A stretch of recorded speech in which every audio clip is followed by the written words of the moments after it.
로마서 4장 16절부터 25절까지의 말씀을 가지고 하나님의 영역을 넘보지 말고 자기 영역에 집중하라 라는 제목으로 하나님 말씀을 함께 묵상합니다. 예수님이 이 땅에 계시던 당시의 유대인들은 전통적으로 매우 외식적인 사람들이었습니다. 실제로 자기들의 삶은 그렇지 못했지만 말과 이론으로는 행동을 잘하는 것 같았습니다. 그러므로 그들은 율법에 따라 행동하지 못하는 사람들을 공격했고 자신들의 모범으로 믿음의 조상인 아브라함을 자랑했습니다. 얼핏 생각해보면 아브라함이 하나님의 인정을 받은 이유가 그의 행위 때문인 것 같습니다. 왜냐하면 행위를 강조하는 유대인들이 아브라함을 유난히 자랑하고 있기 때문입니다. 특히 아브라함의 믿음의 행동 가운데 가장 인상적인 사건이 창세기 22장에 기록된 일로 100세에 낳은 아들 이삭을 모리아산에서 번제로 드리려고 한 것입니다. 칼을 아들에게 내리치려고 한 것은 대단한 믿음의 순종입니다. 그러한 행위가 아브라함을 믿음의 조상으로 만든 것 같다는 느낌이 들지 않을 수가 없습니다. 그래서 유대인들은 아브라함의 이러한 순종 행위 때문에 그가 의롭다는 소리를 들은 것이지 믿음이 우선이 아니라는 것을 주장했습니다. 그런데 바울은 로마서에서 아브라함에 대한 유대인들의 이러한 생각에 대해 반론을 제기하고 있습니다. 유대인들이 믿음의 조상이라고 믿는 아브라함이 행위로 의롭다 하심을 입은 것이 아니라 우선 먼저 믿음으로 의롭다 하심을 입었다는 것입니다. 아브라함이 99세 되었을 때는 가나안 땅에 들어온 지 15년이 지난 때입니다. 나이가 90이면 할아버지입니다. 그런데 그때까지도 자녀가 없었습니다. 그런데 그 이전 창세기 15장을 보면 하루는 한밤중에 하나님께서 아브라함에게 밖으로 나오라고 하시더니 하늘을 쳐다보라고 말씀하셨습니다. 하늘을 우러러 무뼈를 셀 수 있나 보라. 내 자손이 이와 같으리라. 이것이 하나님의 약속이었습니다. 아브라함은 별처럼 많은 자손들을 주실 것이라고 약속하신 하나님의 음성을 듣고 믿었습니다. 그리고 그 믿음을 하나님께서 의롭다고 여겨주신 것입니다. 중요한 것은 아브라함이 어떤 행동을 보이기 전에 먼저 하나님의 말씀을 믿었다는 사실입니다. 이에 대해 로마서 4장 3절은 이렇게 말씀합니다. 성경이 무엇을 말하느냐? 아브라함이 하나님을 믿음에 그것이 그에게 의로 여겨진 바 되었느니라. 그리고 바로 이것이 창세기 15장을 해석하는 말씀입니다. 그런데 아브라함이 아들을 바치는 순종을 했기 때문에 믿음의 조상이라고 주장하는 근거가 되는 모리아산의 사건은 창세기 22장의 기록입니다. 또한 아브라함이 할례를 받은 사건도 창세기 17장에 기록된 것으로 믿음 뒤에 일어난 일인 것입니다. 즉 유대인들은 할례와 순종의 행위가 믿음보다 더 중요하다고 생각하지만 사실 그런 행위들은 전부 다 창세기 15장 이후에 나오는 것들로서 아브라함은 믿음으로 말미암아 의롭다 하심을 입게 되고 할례나 순종 행위들은 그 믿음으로 인해 나온 것이었다는 것입니다. 그리고 바로 이것이 바울이 논증하는 로마서 4장의 주제이기도 한데요. 바울이 이 논증을 통해 주장하는 건강한 신앙이란 행위가 아니라 은혜로 말미암아 믿음으로 구원받았다는 사실을 믿고 의지하라는 것이 오늘 본문 이전의 내용이었습니다. 그리고 오늘 바울은 그 사실을 바울이 행위로 의롭다함을 받은 것이 아니라 믿음으로 의롭다함을 받았다는 것을 또 한 번 반증하기 위해서 또 하나의 논증을 유대인들 앞에 제시하고 있는데요. 그것은 아브라함이 실제로 100세가 되어서 아들 이삭을 낳는 기적에 관한 것이었습니다. 그러니까 오늘 바울은 아브라함을 자랑하면서 아브라함이 믿음이 아니라 행위로 구원함을 얻었고 행위로 의롭다함을 받았다는 것을 주장하는 그들에게 오늘 로마서 4장 전반부에서는 아브라함이 하나님 앞에 의롭다 인정을 받을 수 있었던 것은 모리아산에서 이삭을 바치는 사건 때문에 의롭다한 것이 아니라 이 사건이 있기 이미 이전, 그러니까 창세기 22장이 아니라 창세기 15장에서 먼저 하나님 앞에 약속을 받는 그 순간 믿음으로 말미암아서, 그러니까 그 믿음을 행위에 옮기는 그때로부터가 아니라 이미 하나님의 말씀이 주어졌을 때 그것을 믿음으로부터 그는 하나님 앞에 의롭다함을 받았다라는 것을 먼저 설명하고 난 다음에 그 다음에 이제 창세기 22장에서 있었던 하나님 앞에 모리아산에서 이삭을 바친 사건을 그 다음으로 제시하고 있는 것입니다. 아브라함의 나이 100세이고 아내 사라의 나이는 90세입니다. 이런 상황에서 아이를 낳는다는 것이 행위를 통해서인가 아니면 믿음을 통해서인가를 바울은 지금 자신의 설교를 듣고 있는 유대인들에게 묻고 있는 것인데요. 아브라함 부부처럼 나이가 많지 않는 젊은 부부들은 대개 아이는 자기들이 낳는다고 생각합니다. 그래서 가족 계획을 한다면서 우리는 둘만 낳을 것이다 라고 말하기도 합니다. 아이를 낳는 것이 행위 때문이라고 생각하기 때문입니다. 그러나 아이를 갖는 것이 행위로 말미암는 것이라면 아이를 못 낳는 가정이 없어야 하고, 행위를 통해서라면 원하는 만큼 다 낳고 아들, 딸 골라서 낳아야 될 것입니다. 그러나 우리는 아이는 하나님께서 주시는 선물이고 약속이라는 것을 부인할 수 없습니다. 왜냐하면 결혼하고도 애 낳는 걸 미루는 가정이 있는가 하면 아무리 아이를 낳으려고 해도 아이가 안 생기는 가정들이 있기 때문입니다. 성경의 기록에도 아이를 갖지 못해서 괴로워하는 사람들이 많았습니다. 아브라함도 아이를 늦게 가졌지만 그 아들 이삭도 늦게까지 아이를 갖지 못했습니다. 그리고 그 유명한 한나도 쉽게 아이를 가지지 못했습니다. 그러므로 우리는 아이를 갖는 것이 사람의 행위 때문이 아니라는 결론에 다다르게 되고, 무엇보다 하나님께서는 사람이 아이를 갖는 일이 사람의 행위 때문이 아니라 약속에 대한 믿음 때문이라는 것을 보여주시기 위해 아예 아브라함 부부가 늙기까지 아이를 주지 않으셨다는 것을 알게 됩니다. 다시 말씀드리면, 이렇게 나이 든 부부 사이에서 아이가 태어나는 것은 믿음 때문이지 어떻게 행위 때문일 수 있겠는가를 보여주시는 것이었고, 아브라함이 하나님께서 아들을 주시겠다고 약속하신 그 약속의 말씀을 믿었더니 그 믿음의 결과로 아들 이삭이 태어났다는 것입니다.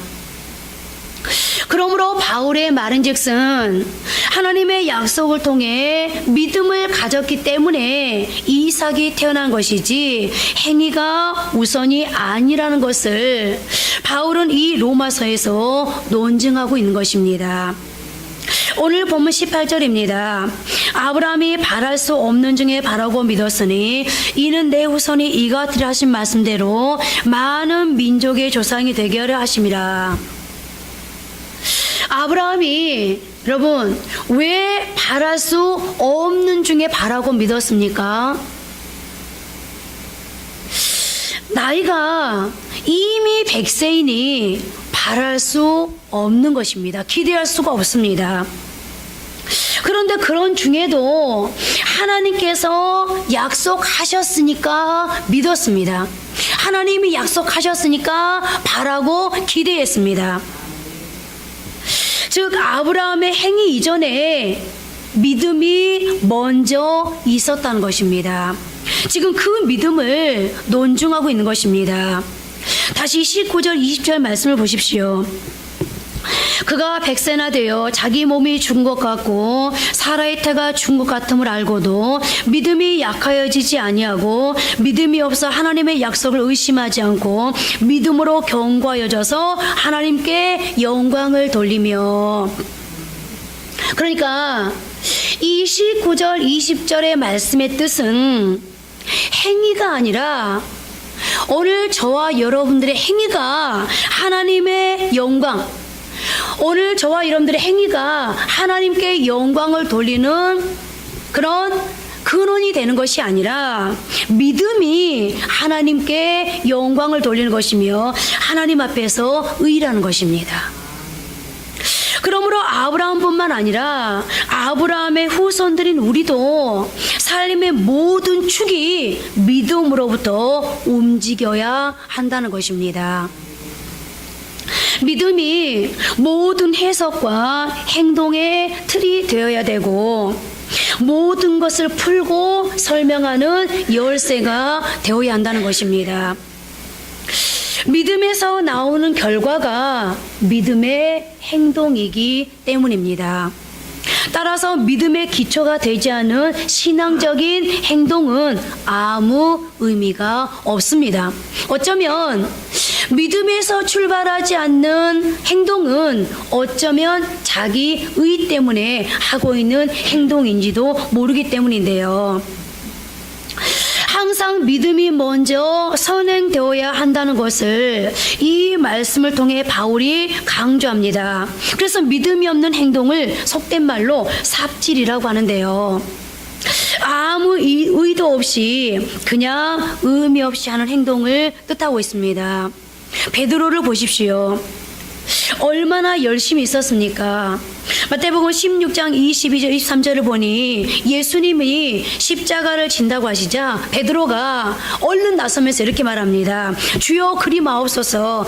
이 일이 결코 주에게 미치지 아니하리다 라고 열심을 냈습니다. 그랬더니 예수님이 사탄아 내 뒤로 물러가라. 너는 나를 넘어지게 하는 자로다. 내가 하나님의 일을 생각하지 아니하고 도리어 사람의 일을 생각하는도다 라고 호통을 치셨습니다. 무슨 말입니까? 믿음이 없는 소리 하지 말라는 것입니다. 믿음 없는 열심은 오히려 예수 그리스도의 십자가의 길을 방해한다는 것입니다. 사도 바울을 봐도 그렇습니다. 회심 이전에 그는 대단한 열심을 가진 사람이었습니다. 그러나 그는 예수님을 핍박하는 회방자였을 뿐입니다. 그러므로 믿음이 없다면, 믿음으로 출발한 것이 아니라면 그 어떤 열심도 헛된 것이 되고 맙니다. 믿음에서 출발하지 않는 것은 의미가 없기 때문인데요. 자, 그러면 과연 믿음으로 사는 삶이란 어떤 걸까요? 어떻게 사는 것을 주님이 믿음으로 사는 삶이라고 우리에게 말하고 또 어떻게 살아야 우리가 믿음으로 사는 삶이 되면서 우리 주님께로부터 오늘 아브라함이 그랬던 것처럼 의롭다 칭함을 받을 수 있을까요? 첫째, 안주하지 않는 불꽃 같은 삶입니다. 사람이 어렸을 때는 되게 꿈이 큽니다. 시도해보지 않았기 때문입니다. 그런데 나이가 들면 꿈이 점점 작아집니다. 시도해보니까 만만치 않다는 걸 깨달았기 때문입니다. 말로는 1등이 쉽지만 막상 해보면 5등도 힘들다는 것을 알게 됩니다. 그래서 자꾸만 꿈이 작아집니다. 그러다 보니까 자기 자신에게 안주하게 되고 지극히 작은 것에 만족해버립니다. 그리고 그저 눌러 앉아 살게 됩니다. 오늘 아브라함에게도 그런 위기가 찾아왔습니다.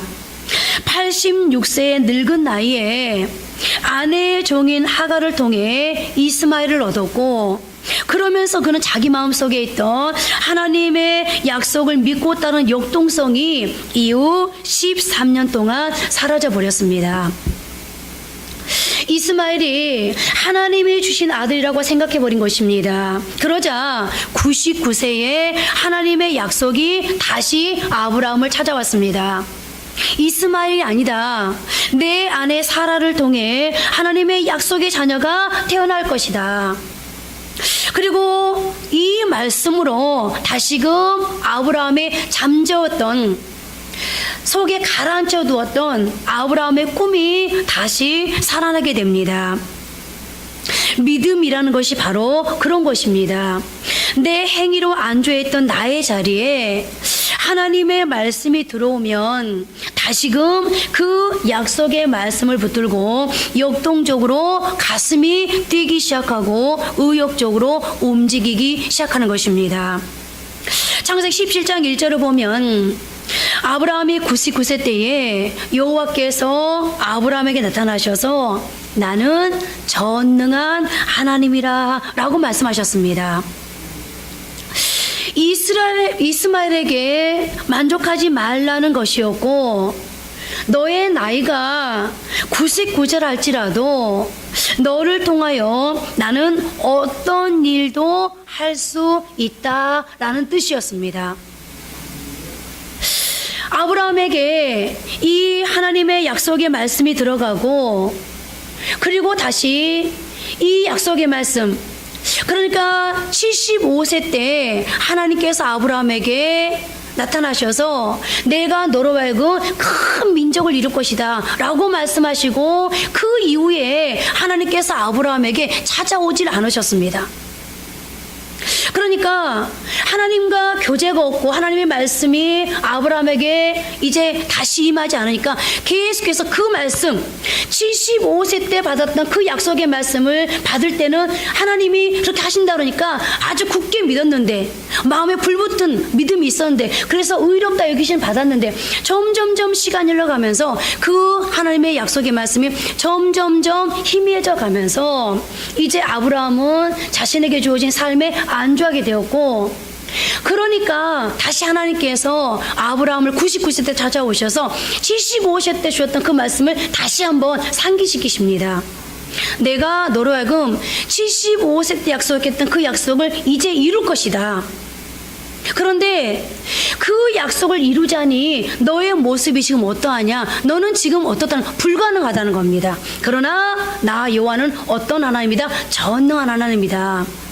엘샤다이, 처음으로 성경에 엘샤다이, 전능한 하나님을 기록한 것이 바로 창세기 17장인데요. 점점점 하나님의 약속의 말씀이 희미해져 갔던 아브라함의 마음속에 다시 하나님께서 나는 전능한 하나님이야, 너는 할 수 없지만, 너는 불가능하지만 나는 할 수 있어 라고 말씀이 다시 주어지자 아브라함의 마음에 점점 이제 하나님의 이 약속의 말씀 붙들면서 다시 불이 붙기 시작합니다. 다시 의롭다 여기심을 받았던 그 믿음이 다시 아브라함에게서 이렇게 샘솟기 시작했던 것입니다. 약하여지지 않는 믿음으로 다시 그는 하나님의 때를 기다리게 되는데요. 여러분, 하나님의 말씀의 중요성이 바로 여기에 있습니다. 우리가 주일날 하나님의 말씀을 받고 그 말씀 받는 순간에는 막 마음에 불이 붙었습니다. 그래, 그 말씀대로 살아갈 거야. 그런데 그 말씀을 들고 세상에 나갔더니 말씀보다 더 큰 산이 나를 짓눌러 옵니다. 말씀보다 더 깊고 넓은 강이 내게 위협해 옵니다. 그러니까 점점 말씀의 그 능력은, 말씀의 힘은 점점 희미해져 가고 세상이 커 보입니다. 그런데 그런 우리가 다시 하나님의 교회에 와서 또 말씀을 듣고 그 말씀을 붙잡다 보니까 또 마음에 뭐가 생가요? 힘이 나는 거죠. 오늘 아브라함이 이제 그런 하나님의 말씀의 능력에 의해서 다시 잃었던 믿음을 회복하게 되어집니다. 그렇습니다. 하나님의 약속을 붙드는 사람들은 행동에 한계가 있을 수 없습니다.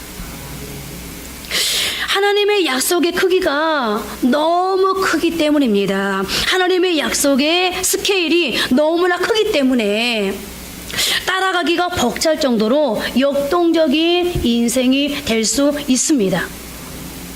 그러니까 나는 부족하고 나는 약하지만 내 이 상황을 보면 도저히 이거는 불가능한 거지만 하나님의 약속을 믿는 사람, 그리고 그 약속의 스케일은 나와는 다르기 때문에 그 약속의 스케일을 바라보는 사람은 현실은 불가능해 보이지만, 현실은 약하지만 그 약속을 바라보기 때문에 어때요? 그 약속을 바라보고 달려가는 사람은 역동적일 수밖에 없고 결코 현실에 안주할 수 없는 것입니다. 그리고 이것이 믿음으로 사는 사람들의 특징입니다.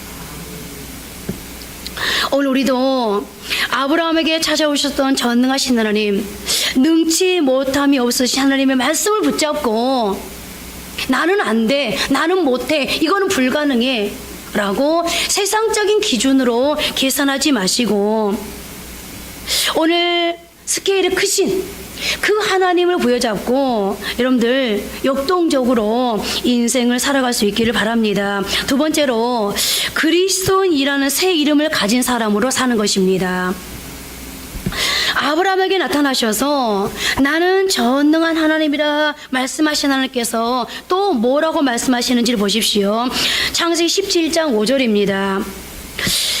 이제후로는 내 이름을 아브라함이라 하지 아니하고 아브라함이라 하리니 이는 내가 너를 여러 민족의 아버지가 되게 함이니라.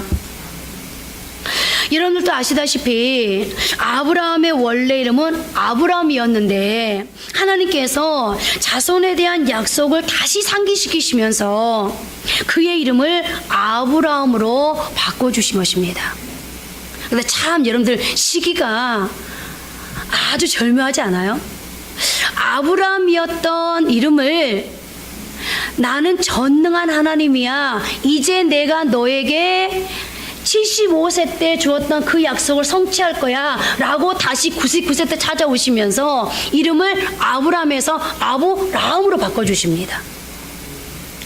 자, 여러분, 이 아브라함이라는 말은 열국의 아버지라는 뜻인데요, 하나님께서 75세 때 주셨던 약속을 이제는 성취할 거야 라고 말하면서 아브라함을 아브라함으로 바꿔주시는데 이거는 그의 이름 곧 브랜드를 바꿔주신 겁니다.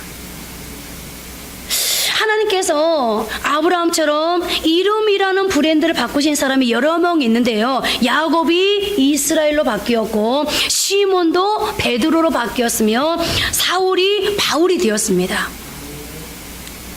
그렇다면 여러분, 여기에 뭔가 하나님의 의도가 있지 않을까요? 아브라함을 아브라함으로, 야곱을 이스라엘로, 시몬을 베드로로, 사울을 바울로,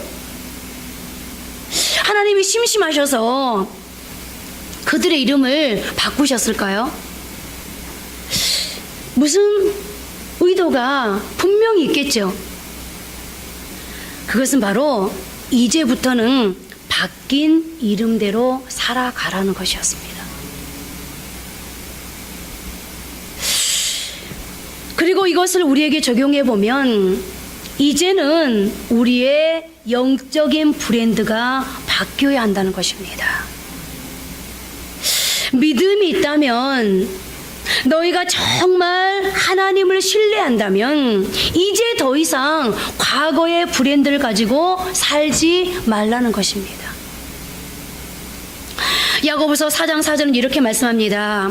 가늠한 여인들아, 세상과 벗된 것이 하나님과 원수됨을 알지 못하느냐.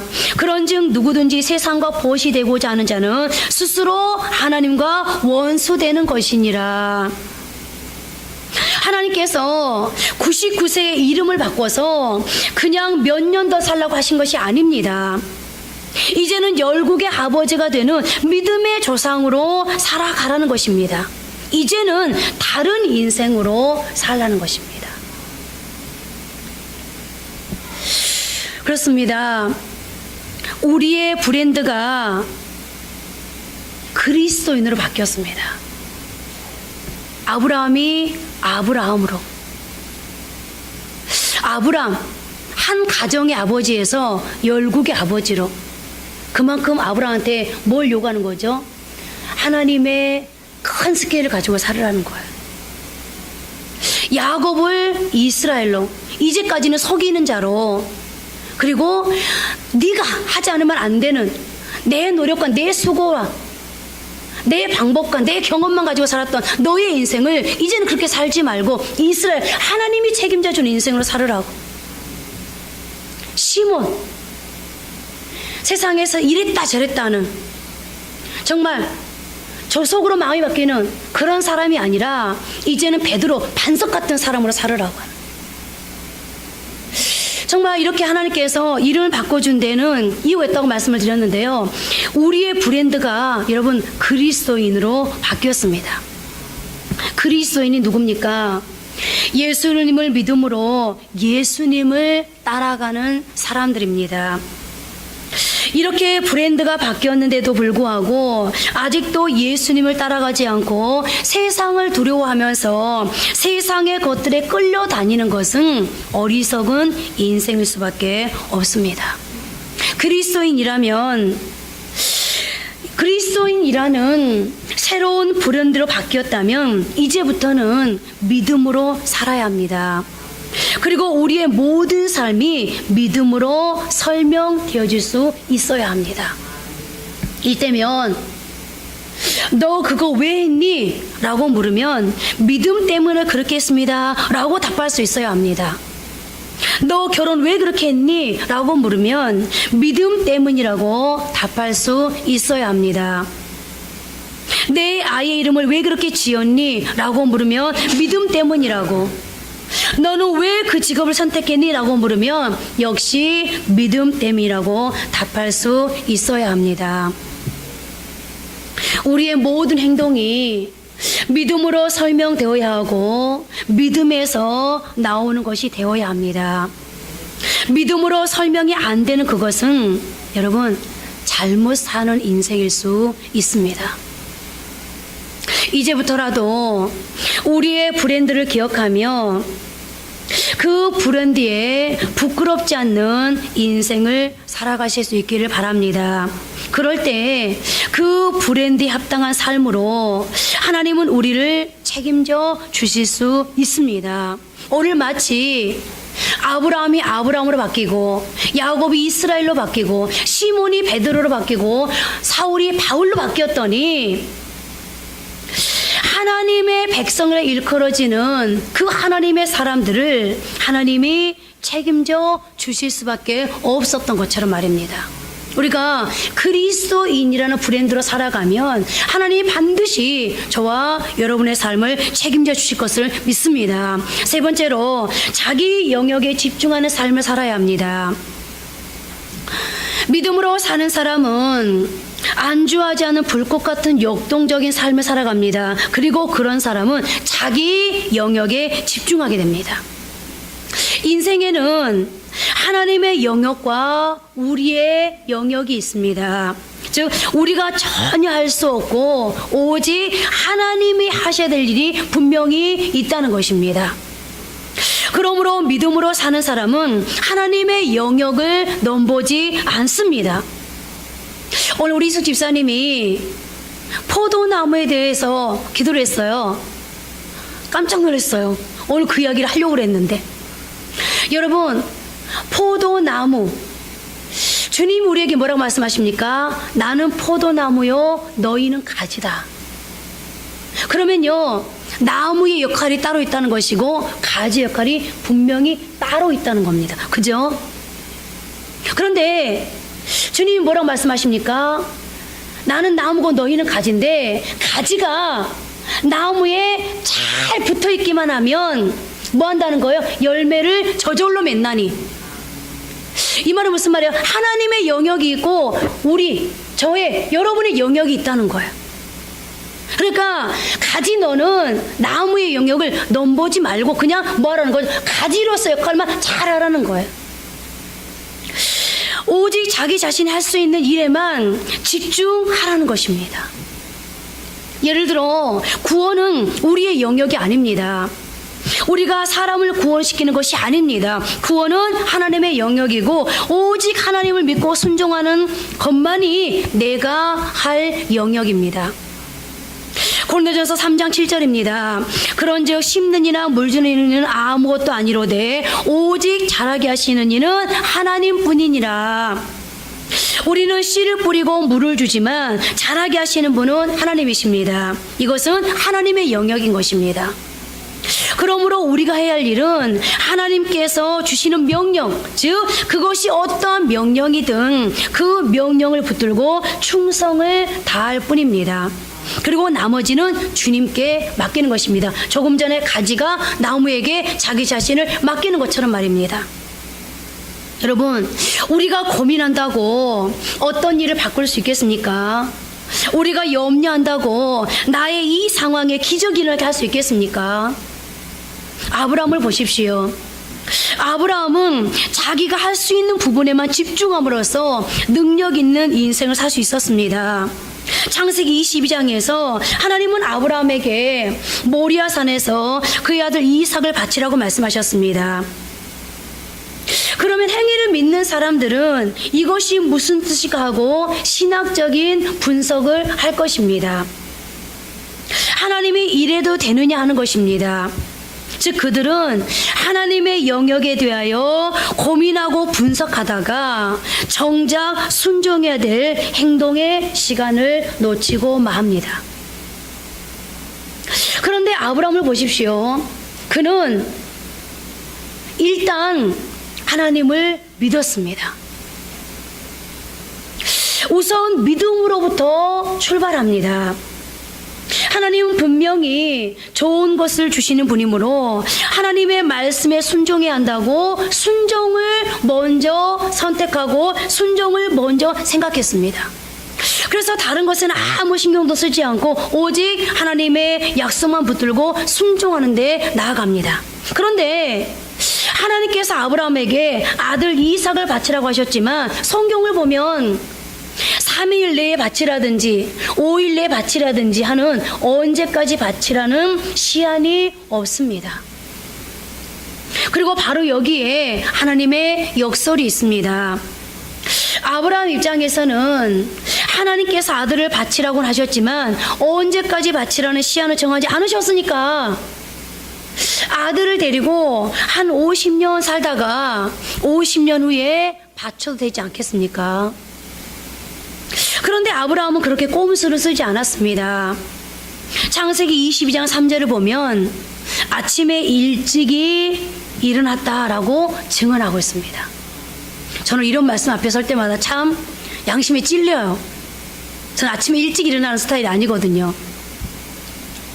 그런데 어찌됐든 하나님께 쓰임받은 사람치고 늦게 일어나는 사람은 한 명도 없는 것을 볼 수 있는데요.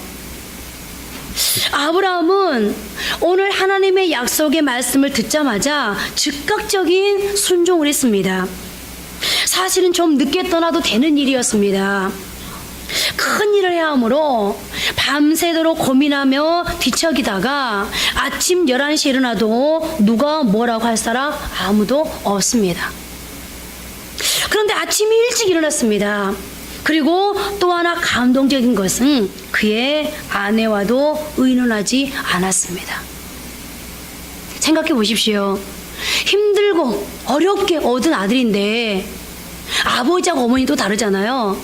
그 아들을 바치겠다 그러면 그것도 하나님 앞에 번제로 바치겠다 그러면 어떤 아내가 그러십시오 라고 말할 수 있겠습니까?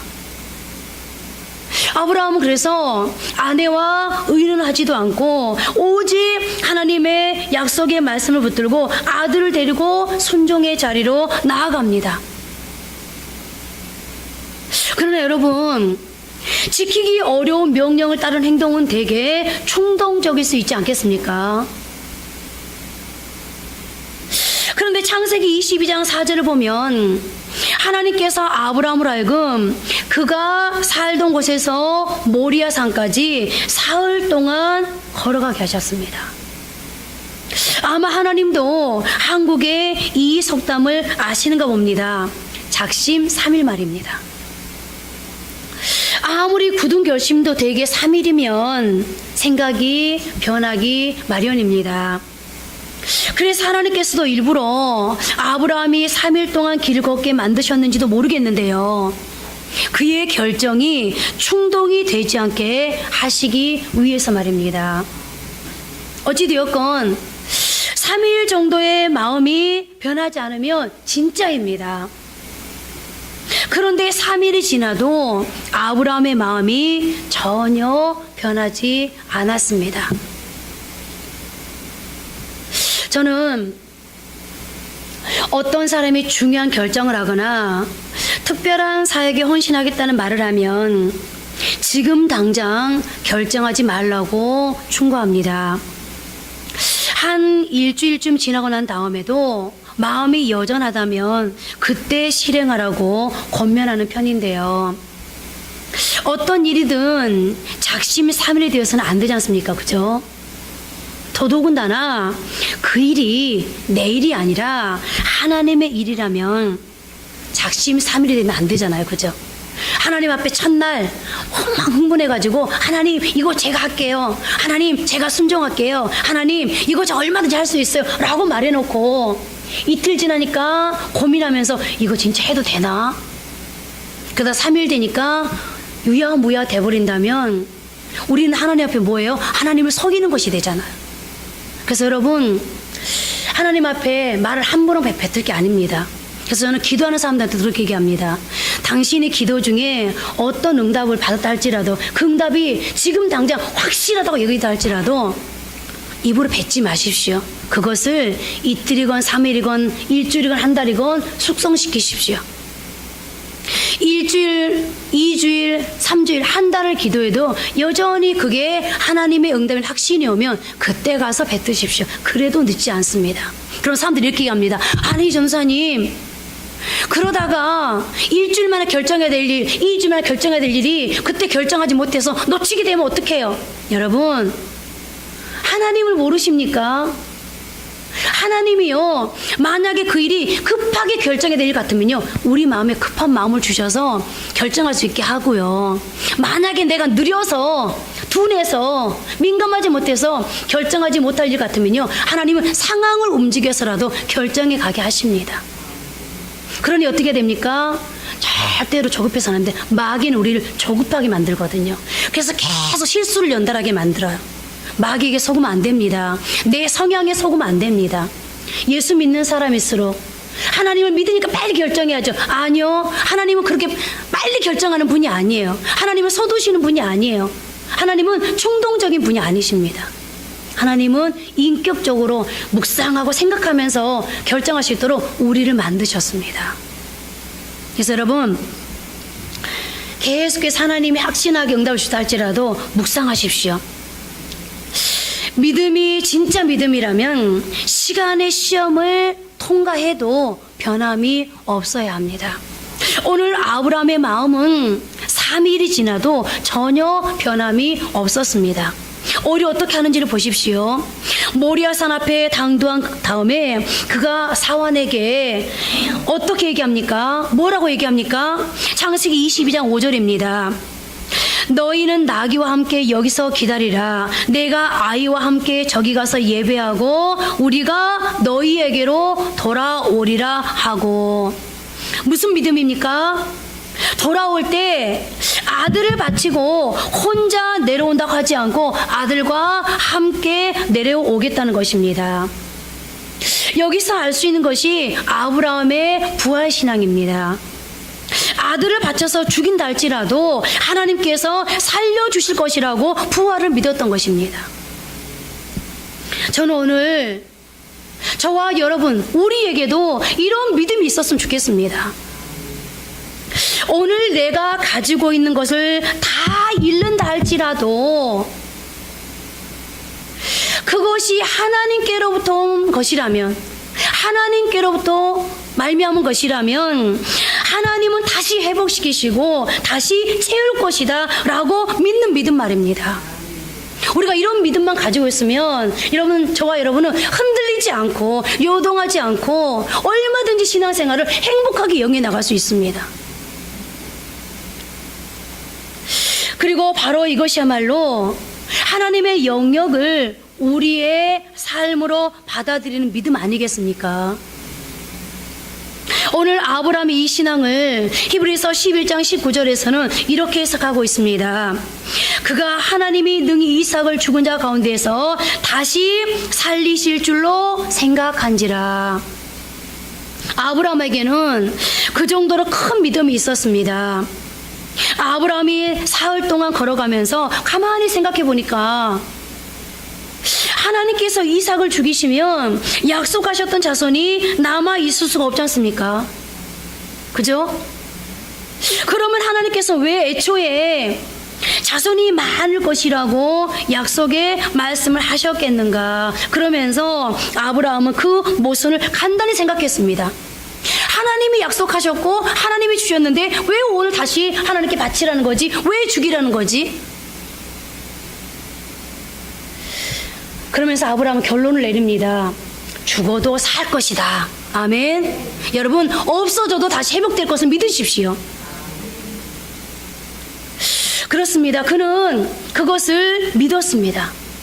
아브라함은 신앙의 위기 가운데 놓여 있을 때 죽음을 넘어서서 부활까지 생각하는 놀라운 믿음을 가졌던 것입니다. 우리도 바로 그 믿음까지 가야 합니다. 무엇보다 놀라운 것은 부활이라는 하나님의 영역을 믿음과 순종이라는 키로 열었다는 것입니다. 다시 살리시고 회복케 하시는 하나님의 영역과 순종이라는 사람의 영역이 분리되지 않고 연합했을 때 놀라운 기적이 가능하다는 것을 우리는 오늘 아브라함에게서 배우게 되는 것입니다. 여러분, 하나님의 영역은 하나님께 맡기십시오. 그러나 하나님의 영역을 하나님께 맡긴다고 그러니까 여러분들 이렇게 오해할 수도 있습니다. 그럼 나는 할 일이 아무것도 없네요. 여러분들, 예수님께서요 나사로의 무덤 앞에서 얼마든지 나사로를 살아있는 채로 무덤 밖으로 나오게 할 수 있었습니다. 그런데 하나님께서, 아니 주님께서 뭐라고 말씀하십니까? 돌은 너희가 옮겨 놓아라. 예수님이 얼마든지 돌을 깨부술 수도 있는 분이었어요. 우리 주님은 자연을 움직이시는 분이시잖아요. 그런데 하나님의 영역, 주님의 영역은 나사로를 살리는 것이었고, 사람의 영역, 나의 영역은 돌을 옮겨 놓는 것이었습니다. 그것이 딱 마주쳤을 때 기적이 일어납니다. 여러분, 하나님의 영역 넘보지 마십시오. 내가 어떻게 해보겠다고, 내가 계획해보겠다고, 내가 계산했더니 이렇게 되더라고, 내가 경험했는데 이렇게 되더라고. 여러분들, 하나님의 영역은 하나님께 맡기시고 그날 하나님께서 우리에게 감동 주셔서 여러분들에게 주신 영역은 여러분들이 최선을 다해서 순종함으로 감당하십시오. 그러면 하나님의 영역과 내 영역이 거기서 맞닥뜨려지면서 반드시 기적은 일어납니다. 예수님이 빈들에 있는 수많은 무리들을 보시고 제자들에게 먹을 것을 가져와. 안드레가 얼른 어린아이의 보리 5개 물고기 2마리를 갖다 드렸습니다. 그건 누구 영역이죠? 내가 할 영역, 사람의 영역. 그랬더니 주님이 어떻게 하십니까? 하늘을 향해 축사하시고 떼어서 갖다 주어라. 하나님의 영역이 맞닥뜨려지니까 어떻게 되죠? 오병이어의 기적이 일어납니다. 여러분들 얼굴을 보니까 너무 헷갈리는 얼굴이에요. 하나님의 영역을 어떻게 알고 사람의 영역을 내가 어떻게 분별하지? 여러분들 그래서 성경을 읽어야 되는 거고요. 그래서 기도해야 됩니다. 성경을 읽을 때 하나님의 영역과 내 영역을 분별할 수 있고요. 하나님 앞에 기도하면서 하나님의 주신 지혜로 하나님의 영역과 내 영역을 분리할 수 있습니다. 이제 말씀을 맺겠습니다. 이제 우리가 할 일은 무엇이겠습니까? 세상적인 기준에 의해서 이것저것 따지지 말고 자기 영역에 충실함으로 하나님께서 주신 것들을 받아들여 순종하면서 나아가면 되는 것입니다. 하나님께서 그때그때 주신 말씀과 사명에 충성하다 보면 하나님께서 내 인생을 이끌어 가시는 것입니다. 그러면 문제가 없습니다. 그러므로 믿음의 삶이란 무엇이겠습니까? 안주하지 않고 내게 주어진 내 영역, 그리스도인이라는 브랜드, 이 브랜드를 가지고 집중하여 살아낸다면 어떤 상황에 놓는다 할지라도 흔들림 없이 나아가는 것, 때로는 아무런 격려와 칭찬이 없어도 충성하는 인생을 살아가는 것입니다. 믿음이 약화되는 이유가 무엇이겠습니까? 믿음이 약화되는 이유는 평탄하고 잘 될 때만 순종한다고 생각하기 때문입니다. 그러나 그때 못할 사람이 누가 있겠습니까? 이해를 못할 때도 순종해야 합니다. 격려를 받지 못해도 순종해야 합니다. 납득이 안 돼도 순종해야 합니다. 내 영역에 대하여 성실하게 집중해서 살아가는 것, 그것이 믿음입니다. 이제 한번 기도하시겠습니다. 여러분들은 어떤 믿음을 가지고 계십니까? 어쩌면 우리는 믿음 그러면 너무 추상적인 것을 생각하지는 모릅니다. 하나님 앞에 모든 걸 다 맡겨 그냥 버리는 것. 그러나 물론 맡기는 것 중요합니다. 그러나 맡기더라도 하나님의 영역과 내 영역을 분리하고 분별할 수 있어야 합니다. 무엇보다 우리는 안주하는 사람이 아니라 하나님을 믿기 때문에 오히려 하나님의 약속의 말씀을 부여잡고 오히려 역동적으로 일하며 살아야 됩니다. 그리스도인이라고 하는 새롭게 내게 주어진 브랜드에 합당한 삶을 살아야 합니다. 또한 하나님의 영역은 하나님께 내어드리고 내 영역에 집중해서 그 영역에서 성실하게 충실하게 순종하며 살아야 합니다. 그럴 때 우리에게 기적은 가능합니다. 하나님, 내가 하나님 앞에 오늘 아브라함처럼 믿음으로 의롭다함을 받으려면 이러이러한 과정의 삶을 살아야 되겠는데 나에게도 안주하지 않고 나에게도 그리스도인의 브랜드의 삶을 살게 해주시고 나에게도 하나님의 영역을 하나님께 맡겨드리고 내 영역을 집중해 순종하며 살 수 있는 그런 믿음을 주십시오. 그래서 행위가 아니라 믿음으로 구원함을 얻고 행위가 아니라 믿음으로 하나님의 기적을 체험할 수 있는 그런 삶 되게 해주십시오. 한번 기도합니다.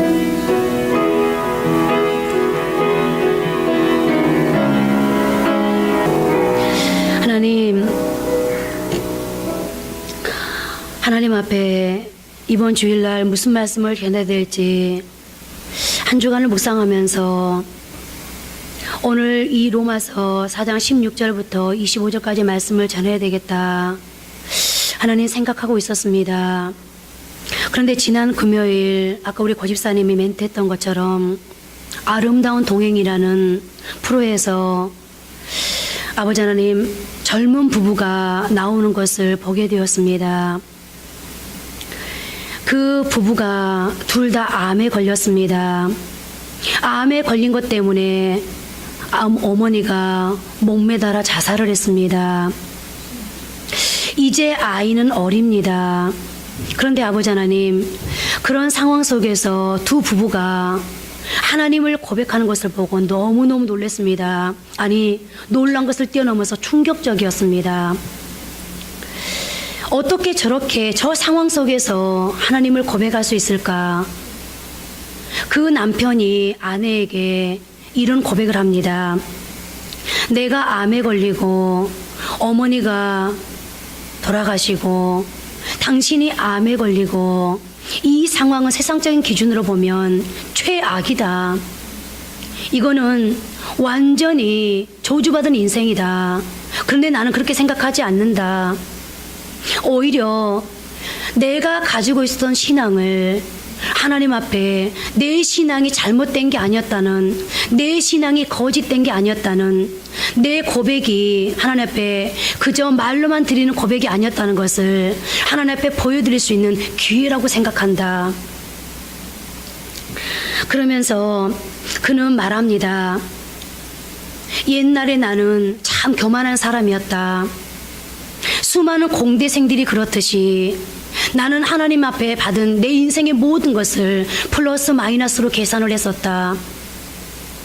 그런데 내가 암에 걸리고 나서 죽음을 눈앞에 둔 이 상황에 와서 하나님 앞에 내 인생을 계산해 보니 비록 암이라고 하는 언제 죽을지 모르는 이 상황에 놓였지만 이 상황만 보면 내 인생이 마이너스인 것 같지만 하나님께서 내게 암을 가져다 주시고 그러므로 내가 그렇게 좋은 직장, 세상 사람들이 그렇게 부러워하는 내 직장, 그 직장을 그만두게 되고 어머니를 잃게 되는 거 마이너스인 것 같지만 그러나 내가 암 걸리기 전에 내 인생을 생각해 보니 너무너무 많은 걸 받았더라. 그러면 그 플러스에 비하면 암 때문에 잃어버린 것들, 그것은 아무것도 아니더라. 그리고 더 큰 것을 나는 얻었지 않느냐. 진짜 믿음 하나님, 그리고 앞으로 내게 주어질 천국 하나님. 그러면서 그가 아버지 하나님 또 한 번 놀라운 고백을 합니다. 그리고 그 프로가 끝나갈 즈음에 아내와 함께 이제 아버지 하나님 항암 치료를 마치고 제주도에 여행을 갔습니다.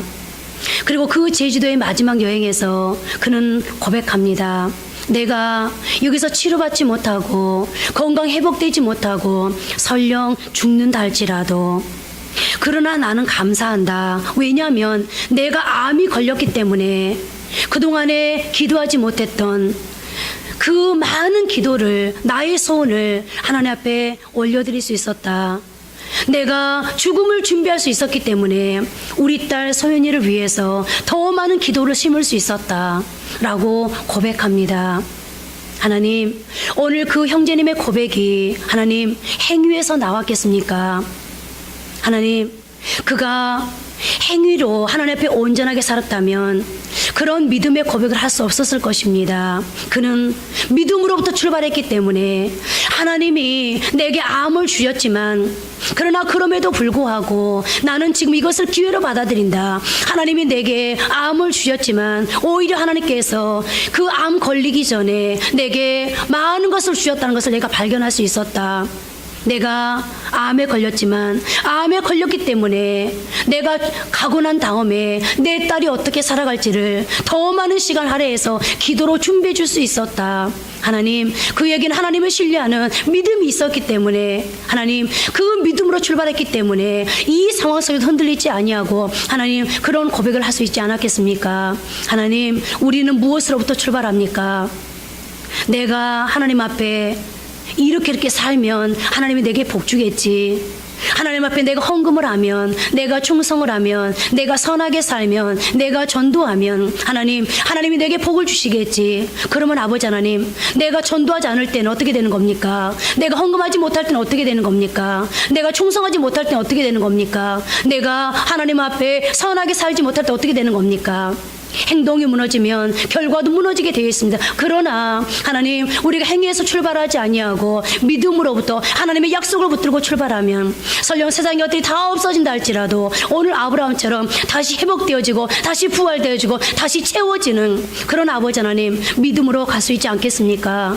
하나님, 오늘 우리 모든 성도들이 하나님의 말씀 앞에서 하나님 행위로 구원받는 것이 아니라 행위로 복을 받는 것이 아니라 하나님 믿음으로부터 출발해야 된다. 된다는 것을 다시 한번 상기하게 도와주시고, 그러므로 이제 믿음으로 살아갈 수 있도록 무엇보다도 하나님을 신뢰하고 하나님의 약속의 말씀 붙잡고 살아갈 수 있는 그런 믿음의 삶들 될 수 있도록 주여 도와주옵소서. 내 힘으로 할 수 없는 하나님의 영역은 하나님께 맡겨드리게 하시고, 하나님 맡겨드릴 때도 난 할 수 없으니까 그냥 맡겨드릴 거야, 어쩔 수 없어, 이렇게 맡겨드리는 것이 아니라 분명한 신앙을 가지고 믿음을 가지고 난 할 수 없지만 하나님은 할 수 있어, 하나님은 가능해 라고 믿음으로 맡겨드리게 하시고, 그리고 믿음으로 내 영역을 잘 감당하고 순종할 수 있도록 하나님이 도와주셔서 하나님의 영역과 내 영역이 맞부딪힐 때에 하나님 우리에게도 이제 기억이 나타날 수 있도록 주여 도와주옵소서. 그래서 참으로 현명하고 지혜로운 그런 신앙의 삶을 살아갈 수 있도록 하나님이 도와주셔서 우리의 삶을 통해 이제 하나님이 드러나는 그런 복된 영광을 허락해 주옵소서. 한 주간의 삶을 통하여서 이 말씀을 실천하며 적용하며 살아갈 수 있도록 하나님이 도와주실 것을 믿고 예수님 이름으로 기도합니다. 아멘.